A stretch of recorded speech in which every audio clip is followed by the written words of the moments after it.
हाँ, तो आज हम डिस्कस करने वाले हैं यूनिट 2 मैक्रो इकोनॉमिक्स की यूनिट 2 मनी एंड बैंकिंग के प्रीवियस ईयर क्वेश्चंस। देखो, नेशनल इनकम पढ़ने के बाद आपको आइडिया लग गया होगा कि किस तरीके से प्रीवियस ईयर क्वेश्चंस आपकी हेल्प करेंगे कि इतने सब कुछ की जगह आपको थोड़ा सा पढ़ के भी काफी बेनिफिट मिल सकता है।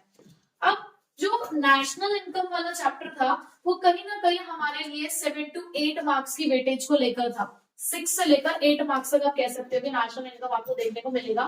बट जो मनी एंड बैंकिंग वाला चैप्टर है जो 2 पार्ट्स में डिवाइडेड है, एक पार्ट है इसका मनी और दूसरा पार्ट है इसका बैंकिंग। तो जब हमने प्रीवियस क्वेश्चन इसके अंदर देखे तो ये पता चला कि ज्यादातर जो क्वेश्चन इसके हमें देखने को मिले हैं वो 4 मार्क्स में देखने को मिले हैं, यानी कि 4 नंबर का एक क्वेश्चन इसमें देखने को मिलता है और चॉइस के साथ मिल रहा है।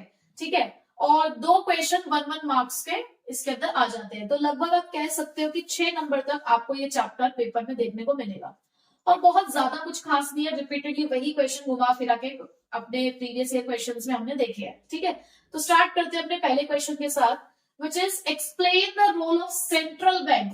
देखो, ये जो पहला हमारे लिए टॉपिक निकल कर आया ना, रोल ऑफ सेंट्रल बैंक, भाई ये तो बहुत बहुत इंपॉर्टेंट है, मतलब ये छोड़कर जाना ही नहीं है। 100% आपको इसका एक क्वेश्चन जरूर मिलेगा पेपर में, तो पूरा रोल ऑफ सेंट्रल बैंक पढ़ के जाना है आपको। अब ये नहीं कि सिर्फ यही वाला पॉइंट आया तो सिर्फ ये वाला पॉइंट पढ़ के जाएंगे, आप पूरा सेंट्रल बैंक का रोल पढ़ के जाओ। ठीक है, so explain the role of central bank as government agent and adviser. उन्होंने पूछा है कि सेंट्रल बैंक किस तरीके से एक गवर्नमेंट का एजेंट है और एडवाइजर है। क्या काम करता है एक सेंट्रल बैंक गवर्नमेंट के लिए? जितने भी सारे काम एक कमर्शियल बैंक जनरल पब्लिक के लिए करता है, वही सारे काम एक सेंट्रल बैंक अपने गवर्नमेंट के लिए करता है। जैसे कि वो गवर्नमेंट के डिपॉजिट एक्सेप्ट करेंगे, वो गवर्नमेंट को बोरोइंग्स देंगे, गवर्नमेंट के लिए एक एजेंट वाला फंक्शन भी परफॉर्म करेंगे, यानी कि गवर्नमेंट के बिहाफ पर उनकी मनी कलेक्ट करके लेकर आएंगे। जैसे कि उनके बिल्स होते हैं, डिविडेंड्स होते हैं, इंटरेस्ट होते हैं, वो सब भी उनके लिए कलेक्ट करते हैं। एट द सेम टाइम वो गवर्नमेंट के लिए एडवाइजर भी है, यानी कि अगर कभी भी गवर्नमेंट को प्रोफेशनल और फाइनेंशियल एडवाइस की जरूरत होगी तो टाइम टू टाइम वो प्रोफेशनल और वो फाइनेंशियल एडवाइस भी एक सेंट्रल बैंक अपनी गवर्नमेंट को देगा। ठीक है, उसी के चॉइस में क्वेश्चन था, define the reverse repo rate and discuss briefly how this instrument helps in controlling the credit. देखो, ये वाला जो पॉइंट है ना, ये भी रोल ऑफ सेंट्रल बैंक का ही पार्ट है ना, कंट्रोलर ऑफ क्रेडिट। जो आपने सेंट्रल बैंक के रोल पढ़े हैं उसके अंदर एक सबसे लास्ट वाला पॉइंट है हमारे पास, कंट्रोलर ऑफ क्रेडिट, जो अपने आप में बहुत बड़ा क्वेश्चन है, सेपरेट क्वेश्चन आता है उसका। तो सबसे पहले हम पढ़ते हैं what is reverse repo rate. देखो जरा, इसके लिए मैं साथ साथ आपको पढ़ाकर चलती हूँ। रेपो रेट, बैंक रेट और रिवर्स रेपो रेट। चलो इन तीनों रेट को हम पढ़ ही लें जरा। देखो, एक है हमारे पास कमर्शियल बैंक, ठीक है, और इधर है हमारे पास सेंट्रल बैंक। कौन सा एपेक्स बॉडी है दोनों में से? Central bank. और हमारी कंट्री का सेंट्रल बैंक का नाम क्या है? RBI, that is the bank of India, यानी कि he is the father of all the banks. जितने भी मॉनेटरी पॉलिसीज होती हैं ये सेंट्रल बैंक बनाते हैं और उसको कमर्शियल बैंक जितने के वो सब फॉलो करते हैं। कमर्शियल बैंक क्या कर रहा है? सेंट्रल बैंक से पैसा उधार ले रहा है, तो क्या बदले में सेंट्रल बैंक उनसे इंटरेस्ट नहीं चार्ज करते होंगे? क्या बदले में उनसे कुछ लेते नहीं होंगे? लेते होंगे ना। तो बदले में सेंट्रल बैंक जो उनसे रेट ऑफ इंटरेस्ट चार्ज करता है उसे रेपो रेट और बैंक रेट कहते हैं। क्या बोला मैंने? कि जब सेंट्रल बैंक कमर्शियल बैंक को पैसा देते हैं तो बदले में कुछ रेट ऑफ इंटरेस्ट चार्ज करते हैं, उस रेट ऑफ इंटरेस्ट का नाम है रेपो रेट और बैंक रेट। तो क्या मैम बैंक रेट और रेपो रेट सेम होते हैं? नहीं, दोनों का काम सेम है लेकिन दोनों डिफरेंट टाइम पीरियड के लिए होते हैं। अगर आप पैसा शॉर्ट रन के लिए ले रहे हो, यानी कि शॉर्ट पीरियड ऑफ टाइम के लिए लेते हो, तो उसे रेपो रेट कहा जाता है। लेकिन अगर आप वही पैसा लॉन्ग रन के लिए ले रहे हो, यानी कि लंबे समय के लिए पैसा ले रहे हो, तो उसे बैंक रेट कहते हैं। दोनों का मीनिंग सेम है। दोनों का मीनिंग क्या है? The rate of interest charged by the central bank from the commercial bank, इतना सेम है। पर अगर मैं इसके आगे कर दूं इन शॉर्ट रन तो वो क्या बन जाएगा? Repo rate. और अगर मैं बोल दूं इन लॉन्ग रन तो वो क्या बन जाएगा? Bank rate. ठीक है, तो मैडम फिर रिवर्स रेपो रेट क्या होता है? अगर रेपो रेट कह रहे हैं कि ये वो रेट ऑफ इंटरेस्ट है जब सेंट्रल बैंक कमर्शियल बैंक को पैसा देता है, तो रिवर्स का मतलब क्या हो गया? अब कहानी उल्टी जाएगी, यानी कि जब एक कमर्शियल बैंक सेंट्रल बैंक को पैसा देता है, अब पैसा उधार देता होगा क्या? देखो पैसा उधार नहीं होता, वो क्या होता है कि देखो कमर्शियल बैंक के पास कभी कभी सरप्लस मनी हो जाती है, यानी कि एक्सेस मनी है, तो वो अपनी एक्सेस मनी को अपने सेंट्रल बैंक के पास जाके जमा कर देते हैं कि हमारे पास थोड़ा पैसा एक्स्ट्रा है, अपने पास ना रख के हम आपके पास रख देते हैं। और वो ऐसा क्यों करेंगे? क्योंकि बदले में उन्हें भी कुछ इंटरेस्ट रिसीव होता है, और उन्हें जो इंटरेस्ट रिसीव होता है उसे हम क्या बोलते हैं? कौन से रेट पे इंटरेस्ट रिसीव होता है? Reverse repo rate. एक बार थोड़ा सा दोबारा से सुन लो। रेपो रेट और बैंक रेट क्या है? जब सेंट्रल बैंक कमर्शियल बैंक को पैसा देता है जिस रेट पे, वो रेपो रेट और बैंक रेट कहलाते हैं। But repo rate short run में और बैंक रेट लॉन्ग रन में। लेकिन जब कमर्शियल बैंक सेंट्रल बैंक को पैसा देते हैं, यानी कि अपनी एक्सेस मनी रखवा देते हैं सेंट्रल बैंक के पास, तो जिस रेट पे उनको इंटरेस्ट मिलता है उसको रिवर्स रेपो रेट कहते हैं। अब समझ आ गया रिवर्स रेपो रेट क्या होता है? अब उन्होंने बोला कि किस तरीके से ये रिवर्स रेपो रेट मदद करता है कंट्रोल करने में क्रेडिट को। अब यहाँ बच्चा कंफ्यूज कि हमें इन्फ्लेशन के लिए लिखना, डिफ्लेशन के लिए लिखना है। मोस्टली बच्चा इन्फ्लेशन के लिए लिख कर आता है, लगता है कि कंट्रोलिंग क्रेडिट के बारे में बात हो रही है तो इन्फ्लेशन ही कंट्रोल करना है। बट यहाँ आपको दोनों चीजें कंट्रोल करना है, क्योंकि यहाँ पर आपको रिवर्स रेपो रेट का इफेक्ट पूछा है इसके ऊपर कि किस तरीके से रिवर्स रेपो रेट इस्तेमाल किया जाएगा क्रेडिट को कंट्रोल करने में। तो वो इन्फ्लेशन में भी इस्तेमाल किया जा सकता है, डिफ्लेशन में भी इस्तेमाल किया जा सकता है। तो आपको दोनों एक्सप्लेन करनी है, क्योंकि देखो अगर ये क्वेश्चन 4 नंबर का है तो 1 नंबर को ही डिफाइन और 1.5 मार्क्स एंड 1.5 मार्क्स के आपके यहाँ से 2 पॉइंट निकल गए, ठीक है, इन्फ्लेशन प्लस डिफ्लेशन के लिए, ठीक है। अब दूसरी जो गलती बच्चों की वो ये कि वो लिखना नहीं जानते कि कितना लिखना है। अब उन्हें ये तो पता है कि इन्फ्लेशन के टाइम पे, अगर मैं यहाँ पे जरा थोड़ा सा दिखाऊं आपको क्या सीन है इसका। अच्छा, इन्फ्लेशन के टाइम पे central bank reverse repo rate increase करेगा या डिक्रीज करेगा? इंक्रीज। अब इन्फ्लेशन के टाइम पर central bank reverse repo rate को इंक्रीज कर देता है और डिफ्लेशन के टाइम पे डिक्रीज कर देता है। बच्चा क्या करता है, ये याद करके चला जाता है कि जितने भी रेट है वो सारे इंक्रीज ही होते हैं इन्फ्लेशन के टाइम पे और डिफ्लेशन के टाइम पे फॉल होते हैं, तो वो इसी को सिर्फ लिख के आते हैं। In order to control the inflation, the central bank will increase the reverse repo rate, and in case of deflation, the reverse repo rate will be decreased. अब सोचते हैं कि पूरे 1.5 नंबर मिल जाए इसमें, नहीं मिलेंगे। आपने पूरा उसका इम्पैक्ट नहीं दिखाया, उन्होंने बोला किस तरीके से कंट्रोल करेगा क्रेडिट, तो बताओ तो सही सिचुएशन। तो सिचुएशन आप कैसे बताओगे? पॉइंट नंबर 1 पहले क्या लिखोगे? Due to increase in reverse repo rate, तो सबसे पहले इफेक्ट क्या होगा? The commercial bank will start increasing their deposits into the central bank, कि ज्यादा से ज्यादा कमर्शियल बैंक क्या करेंगे? अपना पैसा सेंट्रल बैंक में जमा करना शुरू करेंगे। अब इससे क्या होगा? इससे कमर्शियल बैंक्स के पास शॉर्टेज होगी फंड्स की। इससे क्या होगा कि कमर्शियल बैंक के पास शॉर्टेज हो जाएगी फंड्स की to let credit to the public, कि भाई पब्लिक को पैसा देने के लिए कमर्शियल बैंक के पास पैसा कम पड़ जाएगा। अब जब कमर्शियल बैंक आपको क्रेडिट कम अलाउड करेगा, यानी कि लोगों के हाथ में पैसा कम आएगा, लोगों के हाथ में पैसा कम आएगा, तो इसकी वजह से क्या होगा? ओवरऑल इकोनॉमी में जो डिमांड है वो क्या हो जाएगी? डिमांड डिक्रीज हो जाएगी। और जब आपको पता है कि जब डिमांड डिक्रीज होगी तो इन्फ्लेशन की सिचुएशन क्या हो जाएगी? अपने आप फॉल। तो आपको ये चीजें एक्सप्लेन करनी है कि उस चीज का इम्पैक्ट क्या पड़ रहा है, कि अगर आप रिवर्स रेपो रेट बढ़ा रहे हो तो कमर्शियल बैंक को फायदा है कि वो सेंट्रल बैंक के पास ज्यादा पैसा जमा करे, पब्लिक को कम पैसा उधार दे। तो उसने क्या किया? अपना पैसा उठा के सेंट्रल बैंक में जमा करना शुरू किया, जिसकी वजह से उसके खुद के पास पैसों की कमी हुई। तो इससे क्या होगा कि पब्लिक के हाथों में पैसा कम आएगा। बेसिकली इन्फ्लेशन में हमें करना क्या होता है? लोगों के हाथ से पैसा छीनना है, क्योंकि एक्सपेंडिचर्स कम करना है। जब तक एक्सपेंडिचर्स कम नहीं होंगे, डिमांड कम नहीं होगी, इन्फ्लेशन कंट्रोल नहीं होगा। तो इस वजह से अब क्या होगा कि जब लोगों की डिमांड कम हो जाएगी क्रेडिट के लिए, तो ऑटोमेटिकली इन्फ्लेशन कंट्रोल होना शुरू हो जाएगा। इसी का जस्ट रिवर्स आपको डिफ्लेशन में लिखना है। और चाहे बैंक रेट आए, चाहे रेपो रेट आए, अब चाहे रिवर्स रेपो रेट आए, सब में यही लिखना है। इवन सीआरआर आए, एसएलआर आए, उसमें भी यही लिखना है। रीजन सबका सेम है, क्योंकि सभी रेट्स इंक्रीज तो हो रहे हैं और उस इंक्रीज होने का इम्पैक्ट सेम है। ठीक है, अब जैसे कि बैंक रेट का क्वेश्चन आया, सपोज कि बैंक रेट इंक्रीज होने से क्या होगा, कैसे इन्फ्लेशन पे इम्पैक्ट आएगा।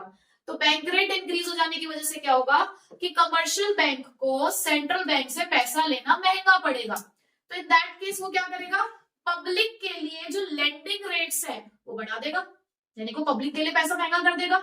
अब जब पब्लिक को कमर्शियल बैंक से पैसा महंगा मिलना शुरू होगा, यानी कि बैंक से बहुत हाई रेट ऑफ इंटरेस्ट पे अगर लोन वगैरह मिल रहे होंगे, तो वो अपनी लोन की डिमांड को क्या करेंगे, कम करेंगे। जब लोन की डिमांड कम होगी, पैसों की डिमांड कम होगी इकोनॉमी में, तो अपने आप इन्फ्लेशन कंट्रोल में आएगा ना। तो सेम लैंग्वेज है, एक को अच्छे से देखो कि हाँ क्या इम्पैक्ट है, उसको अपनी लाइंस में अपनी लैंग्वेज में आप पॉइंट्स क्रिएट करो, उसको लिख लो एक जगह पर, सबके लिए यही लिखना आपको। ठीक है, तो ये वाला क्वेश्चन क्लियर हो गया क्या है। इसे मैं थोड़ा ज्यादा टाइम इसलिए लगा क्योंकि रिपीटेडली आता है क्वेश्चन। उसके बाद अगेन देखो क्वेश्चन आया, state the meaning of repo rate and reverse repo rate, मैं ऑलरेडी एक्सप्लेन आपको कर चुकी हूँ। नेक्स्ट क्वेश्चन है, in order to bring down the rate of inflation, outline and discuss the step taken by the monetary policy committee of the Reserve Bank of India. वो तो देखो यहाँ पर आपसे सिर्फ इन्फ्लेशन के लिए पूछा गया है, पूछा उन्होंने पूरा आपसे कौन से वाला पॉइंट है, कंट्रोलर ऑफ क्रेडिट। जो आप फंक्शन ऑफ सेंट्रल बैंक पढ़ते हो उसमें जो पॉइंट है कंट्रोलर ऑफ क्रेडिट, वही पॉइंट आपसे पूछा है, लेकिन आपको पूरा एक्सप्लेन करना है रेट ऑफ इन्फ्लेशन के लिए। यानी कि उसमें आप बैंक रेट भी एक्सप्लेन करोगे, आप उसके अंदर रेपो रेट भी एक्सप्लेन करोगे, रिवर्स रेपो भी एक्सप्लेन करोगे, ओपन मार्केट ऑपरेशन भी एक्सप्लेन करोगे। हाँ, अगर क्वेश्चन सिर्फ 4 नंबर का है, 3 नंबर का है, तो 3-4 आपने इंस्ट्रूमेंट्स दिखा दिए, दैट्स इट। ठीक है, लेकिन पूरे तरीके से उसको एक्सप्लेन करना है अच्छे से। तो ये जो मैंने आपको यहाँ पे बताया सेम यहीं पे अप्लाई होता है। Next, if in an economy bank rate is increased, how will it affect the demand for credit? अभी समझाया ना मैंने आपको बैंक रेट के बारे में, कि अगर बैंक रेट इंक्रीज होता है तो कमर्शियल बैंक अपने लेंडिंग रेट्स इंक्रीज कर देते हैं, और अपने लेंडिंग रेट्स इंक्रीज करने का मतलब है कि पब्लिक को अब कमर्शियल बैंक से जो लोन मिलेगा वो महंगा मिलेगा, और जब उसे महंगा मिलेगा तो वो क्या करेगी, अपनी डिमांड लोन के लिए कम कर देगी, और लोन की जब डिमांड कम होगी, मनी की डिमांड कम होगी इकोनॉमी के अंदर, तो इन्फ्लेशन अपने आप ठीक हो जाएगा। ठीक है, explain the function of central bank as bankers bank and supervisor. देखो यहां से लेकर यहां तक सेंट्रल बैंक ही है, दैट मीन्स आपको फंक्शंस ऑफ सेंट्रल बैंक पढ़ के जाने ही है। आपको पता चल गया, पेपर लीक हो गया यहाँ तक कि मनी बैंकिंग में से क्या आएगा, फंक्शंस ऑफ सेंट्रल बैंक ही आएंगे, वो पढ़ के जाते हैं। और अब उन्होंने आपसे पूछा कि किस तरीके से सेंट्रल बैंक बैंकर्स का बैंक भी और सुपरवाइजर भी है। एज अ बैंकर्स बैंक हमारा जो सेंट्रल बैंक है, हमारा सेंट्रल बैंक 3 फंक्शन परफॉर्म करता है। कौन कौन से, कस्टोडियन ऑफ कैश रिजर्व्स। और कौन से कैश रिजर्व्स की यहाँ पे बात हो रही है, ये जो हम सीआरआर बनाते हैं, कैश रिजर्व्स रेशियो, पता है ना कि हर कमर्शियल बैंक अपनी टोटल डिपॉजिट का कुछ पार्ट एज अ रिजर्व किसके पास रखवाता है, सेंट्रल बैंक के पास। तो वो आपके उस रिजर्व का कस्टोडियन, कस्टोडियन का मतलब क्या होता है, रखवाला है, ट्रस्टी है, संभाल कर रख रहा है। दूसरा, लेंडर ऑफ लास्ट रिजॉर्ट, यानी कि अगर कभी किसी कमर्शियल बैंक को कहीं से पैसा नहीं मिल रहा, देखो लेंडर ऑफ लास्ट रिजॉर्ट को मैं 2 लाइन से बोलती हूँ, मतलब 2 चीजें बोलती हूँ मैं इसके लिए, 2 फ्रेज यूज करती हूँ। डूबते को तिनके का सहारा, यानी कि जब कहीं पर भी कुछ नहीं मिल रहा है तो फिर अपने सेंट्रल बैंक के पास ही आएंगे हम, या अपने तो अपने होते हैं, अपना ही सेंट्रल बैंक है, कोई पैसा नहीं दे रहा कमर्शियल बैंक को कहीं से भी, ना उनके पास कोई बिल्स ऑफ एक्सचेंज है जिसको डिस्काउंट करा ले, मतलब कहीं पर भी उसको हेल्प नहीं मिल रही है, तो जो भी उनके पास बिल्स ऑफ एक्सचेंज है वो क्या करते हैं, अपने सेंट्रल बैंक के पास लेकर आते हैं, वही लोग उनको फिर डिस्काउंट करके देते हैं, यानी कि सेंट्रल बैंक ही डिस्काउंट करके देता है। पर ऐसा कब होता है, क्यों बोल रहे हैं लेंडर ऑफ लास्ट रिजॉर्ट, यानी कि जब कहीं से कोई हेल्प ना मिले तो हम अपने सेंट्रल बैंक के पास आ सकते हैं, वो हमारी मदद करेगा। ठीक है, उसके बाद है क्लियरिंग हाउस फंक्शन, तीसरा फंक्शन एज बैंकर्स बैंक। अब क्लियरिंग हाउस फंक्शन का मतलब क्या होता है, ये जो हम इंटर बैंक ट्रांजेक्शन्स करते हैं, कि हमारा बैंक अकाउंट किसी और बैंक में, मुझे जिससे पेमेंट रिसीव करनी है उसका बैंक अकाउंट किसी और बैंक के अंदर है, तो कैसे अलाउड है कि हम आपस में ट्रांजेक्शन कर पा रहे हैं, ये हमें सेंट्रल बैंक ने अलाउड किया है कि हम इंटर बैंक ट्रांजेक्शन कर सकते हैं।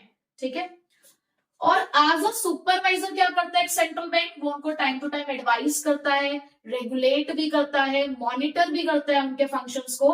तो टाइम टू टाइम एक रेगुलेटर की तरह, एक सुपरवाइजर की तरह उनको हेल्प भी करेगा, गाइड भी करेगा और उनको मॉनिटर भी करेगा। ठीक है, next, explain the unit of account function of money. अब देखो ये एक डिफरेंट क्वेश्चन निकल कर आया। ये कहां से निकल कर आया क्वेश्चन? Function of money. कितने फंक्शन है हमारे पास मनी के? दो फंक्शन है हमारे पास, प्राइमरी फंक्शन और सेकेंडरी फंक्शन। प्राइमरी फंक्शन में दो फंक्शन है, कौन से? मीडियम ऑफ एक्सचेंज और measure of value. Measure of value यही है यूनिट ऑफ अकाउंट, ठीक है। और सेकेंडरी फंक्शन में स्टैंडर्ड ऑफ डेफर्ड पेमेंट और स्टोर ऑफ वैल्यू।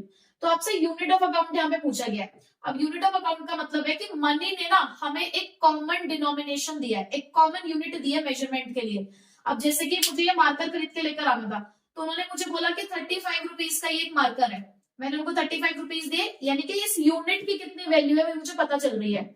आपको सब्जी खरीदनी है तो आपको पता है कि 1 किलो आलू 30 रुपए के है, एक कपड़ा खरीदना है आपको, 1 मीटर कपड़ा 50 रुपए का है। तो हर किसी चीज के लिए हमारे पास एक यूनिट है जिसमें हम मेजरमेंट कर सकते हैं, ठीक है। नेक्स्ट, यानी कि आपको बेसिकली अभी दो टॉपिक यहां से निकल कर आए। एक तो मेन टॉपिक है हमारा फंक्शन ऑफ सेंट्रल बैंक, दूसरा है कि एक बार हम फंक्शन ऑफ मनी भी पढ़ सकते हैं क्योंकि हो सकता है ये क्वेश्चन भी आ जाए। हालांकि रिपीटेडली हमें सिर्फ सेंट्रल बैंक ही दिख रहा है, मेन यहाँ पे जो डोमिनेंस दिख रहा है इस चैप्टर के अंदर वो सेंट्रल बैंक का ही दिख रहा है।